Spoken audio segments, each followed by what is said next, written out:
Hey everyone! Today we're going to explore client components and server components in Next.js, two essential building blocks of modern web apps. Let's get started. Let's begin with server components. These run only on the server. They allow you to fetch data, render HTML, and send that HTML directly to the browser without sending any JavaScript. This means faster page loads and better SEO, since the browser doesn't need to run extra scripts. Server components are ideal for rendering static content, fetching data from a database or API, and showing server-side rendered pages. Since these components never run on the client, they are more lightweight and secure. In our example, the function fetchData runs only on the server, and the component simply returns a fetch title. This helps keep the client clean and fast.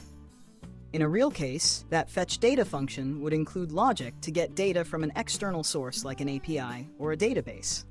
And just a quick reminder, in Next.js, every component is a server component by default, unless you specifically mark it otherwise. Now let's move on to client components. Client components run in the browser and allow us to build interactive elements. For instance, you can add buttons, forms, or anything dynamic that reacts to user input. Client components are used when we need state management, event handling like button clicks, or client-side effects.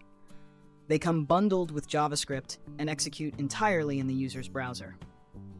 To mark a component as a client component in Next.js, you include the useClient directive at the top of the file. This tells Next.js to treat it as a client-side interactive component. In our example, we have a subscribe button. When the user clicks the button, we update the state to subscribed and show a thank you message. This entire interaction is handled in the browser. Okay, now you might ask, how do client and server components work together? This is where Next.js really shines. You can use both server and client components in the same app. For example, a server component can fetch and render data from a backend API, and inside it, you can place a client component to handle interactions, like a subscribe form, a like button, or input validation. In our example, the server component fetches and renders the title, and the client component adds the interactive subscribe button below it. So in summary, server components are great for fetching data and rendering static content without JavaScript on the client.